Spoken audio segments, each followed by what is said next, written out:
place he didn't recognize. The address was outside town, past the residential blocks and far beyond where streetlights reached. He zoomed in on his GPS, eyebrows furrowed. The pin dropped on a narrow dirt road lined with crooked trees. He hesitated. Then sighed. It was extra cash. What could go wrong? The gravel crunched under his tires as he drove up the lonely path. Moonlight barely filtered through the dense canopy above. After about 5 minutes of slow driving, he spotted a house. Not abandoned, but not exactly welcoming either. Paint peeled from the wooden panels. The porch sagged slightly. No porch lights, no wind chimes, not even a barking dog. Just stillness. Dylan stepped out of the car, holding the warm pizza box close. He checked the order instructions again, use back door only. He walked up to the front out of habit and knocked anyway, once, then twice. Nothing. A flicker caught his eye. A curtain on the second floor swayed slightly, as if someone had just moved away from the window. Goosebumps crawled up his neck. He called out, "Hello. Pizza delivery." Still no answer. Not sure what else to do, he made his way around to the back. Weeds brushed against his jeans as he followed a stone path. The back porch had one dim light above the door, barely enough to see. He knocked. Silence. Then, shuffle. A soft sound behind the door. He leaned closer. "Hello." A pause. Then a voice, calm, deep, male, barely above a whisper. "Wait." Dylan froze, heart thudding. "You ordered a pizza." More silence. He turned, intending to get the hell out, when bright headlights suddenly lit up the yard. Tires crunched.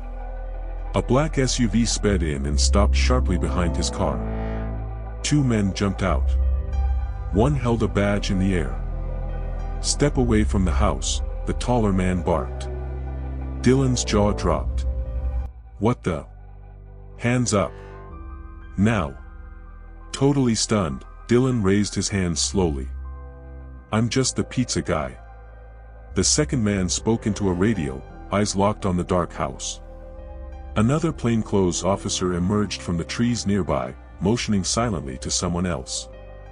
The first man came closer, hand near his belt. "Go wait by your car. Don't move unless I say." Dylan backed away, completely rattled. As he returned to his car, he glanced back at the house. More people were emerging from the woods, creeping silently like ghosts. Flashlights flicked on briefly, scanning corners, windows, shadows. No sirens. No shouting. Something was going down. Something big. And he had no idea what he'd just walked into. Dylan leaned against his car, still clutching the pizza box like it was some kind of shield. His hands trembled slightly, his mind racing through worst-case scenarios. Was this a drug bust? A kidnapping? Why had the order come from this place? Just then, one of the plainclothes officers approached. His voice was low and firm. "You were sent this delivery request through your app?" Dylan nodded. "Yeah.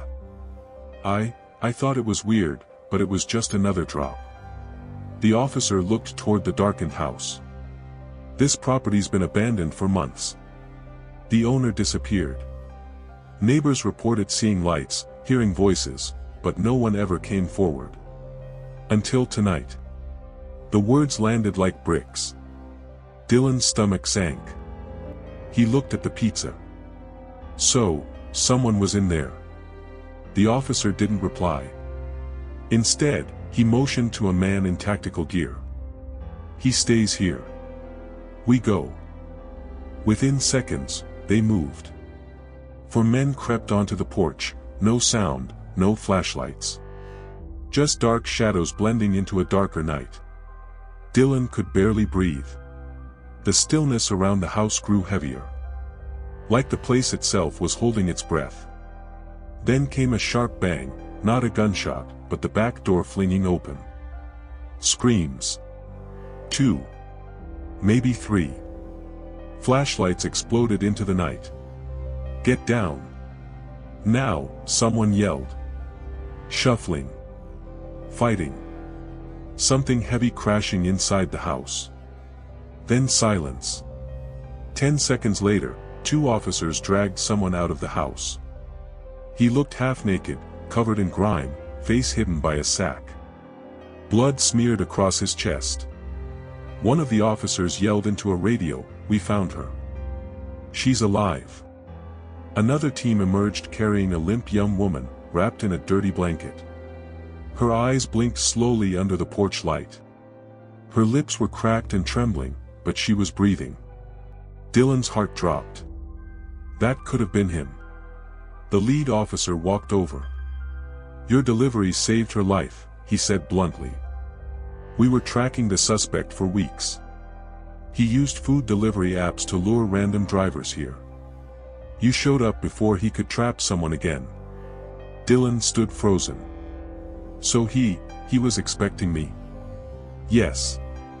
And we were expecting him." The officer reached into his coat, pulled out a card, and handed it over. "There'll be a statement to give later. But for now, go home. Don't talk to the press. This isn't a movie. It's real." Dylan nodded slowly, not trusting his voice. He got into his car, placed the cold pizza beside him, and sat in silence for a long minute before finally starting the engine. As he drove away, he didn't look in the rearview mirror. He didn't want to see that house again. But he knew he'd never forget it.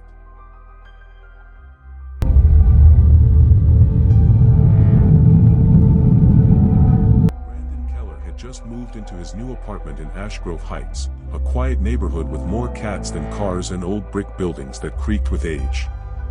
His unit was on the ground floor, small, cheap, but perfect for a bachelor trying to get back on his feet.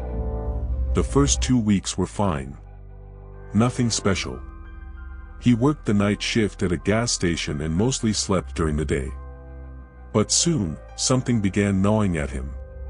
It started with faint thumping sounds under the floorboards. At first, he thought it was plumbing. Then rats. But one night, around 2:45 a.m., he heard something more, murmurs. Like someone whispering in a deep voice, words he couldn't quite make out. The sound came directly beneath his bed. Creeped out, Brandon grabbed a flashlight and checked the basement. The old building shared one for the whole complex, accessed from the back alley. He went down the rusted stairs, holding his breath. The basement was musty and stacked with tenants' junk, old chairs, boxes, broken lamps. But no movement. Still, the whispering continued over the next few nights. It got louder. More desperate. One evening, Brandon crouched on his floor and pressed his ear to a vent. A voice whispered, "He knows you're listening." Brandon jumped back, heart racing. That wasn't in his head. Someone was there. He called the landlord, an older man named Mr. Dorn, who brushed it off. Old pipes. Weird echoes. This building talks, son. But Brandon wasn't buying it. The next night, he stayed up and recorded the sounds. He placed his phone on the floor and waited. Around 3 a.m., the voice returned. When he listened back, chills prickled his skin. A low male voice whispered, "He watches you while you sleep." Brandon showed the clip to the police. They sent an officer, but no one found anything. No break-ins. No signs of forced entry. But the sounds didn't stop. By the end of the week, he started locking his bedroom door and sleeping with a baseball bat. Every noise made him flinch. His once peaceful apartment now felt like a trap. Then, late Sunday night, he heard scraping beneath his floorboards. Like fingernails dragging across wood. Then a soft knock. 3 times. He stood frozen. Then the whisper came again, clearer this time. "Help me." This time it wasn't threatening. It was pleading. Brandon stood in a silence, unsure whether to call the police again or run out the door. But something inside him whispered back. Check the basement. Brandon grabbed a flashlight, threw on his jacket, and stepped into the chill night air. The moon was hidden behind clouds, and the alley behind the apartment smelled of damp stone and something metallic.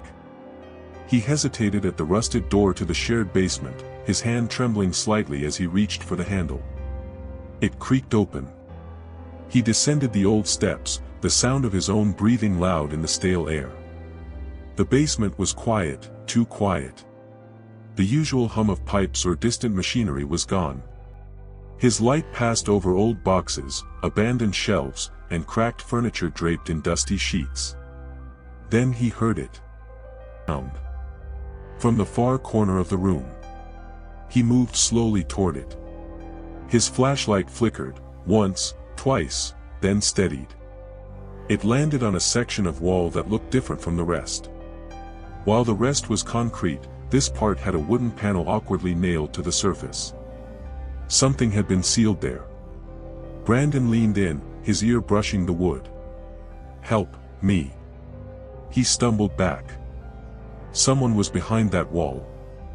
Without thinking, he grabbed a rusty crowbar from a nearby toolbox and started prying at the boards. Each nail squealed as it gave way. After pulling down 2 panels, a foul stench hit him like a punch. His eyes watered. Behind the boards was a crude crawlspace, and a man. Or what was left of one. A pale, thin man, filthy, covered in bruises, eyes sunken deep. He looked up slowly, shielding his eyes from the beam of light. His lips quivered. You heard me. Brandon's voice cracked. Who did this to you? The man couldn't speak anymore. He collapsed into Brandon's arms, barely conscious. Brandon called 911. Within minutes, police and paramedics flooded the building. The man, later identified as Jonas Reddick, had been missing for over 4 months. He was reportedly homeless and had accepted a room for work offer from an unknown man living in the building, someone who had since vanished. Jonas had been kept alive just enough to survive. Whoever did this fed him occasionally, but never let him out. Brandon watched from the curb as they carried Jonas into the ambulance. One officer approached him. You did good, she said quietly. You saved his life. Brandon shook his head. I almost didn't check. I thought I was going crazy. The officer gave him a solemn look. This city makes people ignore things. Pretend sounds don't mean anything. But you listened. Later, Brandon moved out of Ashgrove Heights. He couldn't sleep in that apartment again. But sometimes, in his dreams, he still hears it, the whisper from beneath the floor. Not a warning. Not a threat.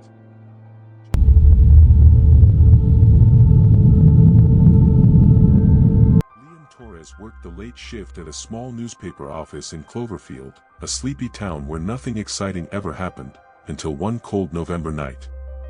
It was past midnight when he left work and hurried toward the train station. The platform was nearly empty, bathed in a sickly yellow glow from flickering lamps. He was used to being alone at this hour. That's why the woman at the far end of the platform caught his attention. She stood perfectly still. Long dark hair draped over her face. No luggage. No coat. Just a light dress that looked decades old. Liam thought she must have been homeless or confused. He glanced at the arrival screen. The train to Marriage was delayed another 10 minutes. As he sat on the cold metal bench, he tried not to stare, but something about the woman unsettled him. She hadn't moved at all. The longer he watched, the stranger it became. Her posture didn't shift. Her head never turned. Even the breeze didn't seem to affect her. Just, frozen, like a statue in a forgotten museum. A man walked onto the platform, a janitor, judging by the large trash bag he carried. He stopped a few feet from the woman, gave her a long look, then hurried away down the stairs, never looking back.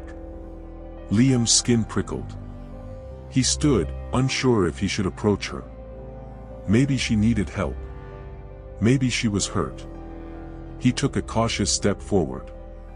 "Ma'am? Are you okay?" No response. Closer now, he could see her face was mostly hidden, but her hands, her fingers were pale and stiff. Like they had no blood left in them. Liam's gut told him to back off. Then she turned her head, just slightly, and whispered something. He leaned in, heart racing. I didn't catch that." Her voice was dry.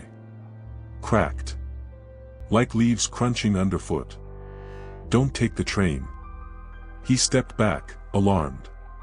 "What do you mean?" But she turned away again, frozen as before. The sound of an incoming train broke the silence. Liam looked down the tracks, headlights in the distance. He turned back toward the woman. She was gone. No footsteps. No movement. Just an empty stretch of platform. His heart pounded. There was no way she could have gotten far that fast. The train screeched to a halt. Doors opened. A few sleepy passengers stepped off. Liam stood there, frozen between fear and logic. Should he board? The woman's whisper echoed in his head. "Don't take the train." Liam stood at the edge of the platform, torn between reason and the icy feeling creeping through his chest. The train doors remained open, inviting. He checked his watch, 12:17 a.m. This was the last ride out of Cloverfield until morning. Still no sign of the woman. Maybe she was never there. Maybe he was just tired, hallucinating after a long shift. He shook his head and stepped onto the train, finding a window seat near the back of the last car. As the train pulled away, the station lights faded behind him. Liam leaned back, trying to shake off the encounter. He wasn't superstitious. Just uneasy. The car was nearly empty. Just two other passengers, a man in a hoodie nodding off across the aisle, and a woman reading silently near the front. 10 minutes into the ride, Liam heard it. A soft thump. Then another. It came from the back of the car. He turned. Nothing. He shook his head. "Get a grip," he whispered. But the thumps grew louder, moving closer, like someone crawling down the aisle. Liam stood and peeked down the empty corridor. Nothing. Then the lights flickered. Just once. The train slowed, but there were no stations nearby. Trees rushed by outside, swallowed by darkness. The man in the hoodie looked up, confused. The woman near the front pressed her book to her chest. Suddenly, the train jerked violently, throwing Liam against the seat. The car went dark. A whisper slithered through the darkness. "I told you not to board." Liam's blood turned cold. He turned wildly, trying to locate the source.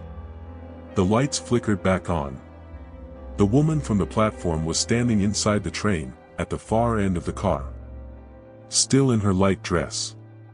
Still unmoving. Her hair hung like a veil over her face. No one else seemed to notice her. Liam shouted, "Hey! Can you see her?" But the others stared at him like he was crazy. Then, without warning, the train slammed to a halt. A horrible screeching of metal on metal. Everyone lurched forward. Lights exploded. Screams. When Liam opened his eyes, he was lying on the cold gravel beside the tracks. Smoke filled the air. The train was on its side, partially derailed. Emergency lights flickered in the distance. He staggered to his feet. Sirens blared. People were crying. Injured. A police officer ran toward him. "You all right?" Liam nodded slowly, staring at the wreckage. "There was a woman. She told me not to board." The officer's face went pale. Long black hair. Old-fashioned dress. Yes. He swallowed hard. You're the third survivor who's seen her this year. What? They call her the Watcher of Cloverfield. She appears before tragedies. Always warns someone. Never stays. No one knows who she is. Or was. Liam looked into the darkness beyond the wreckage, heart hammering. Far down the tracks, just past the smoke, he saw her, the woman, watching silently before vanishing into the night.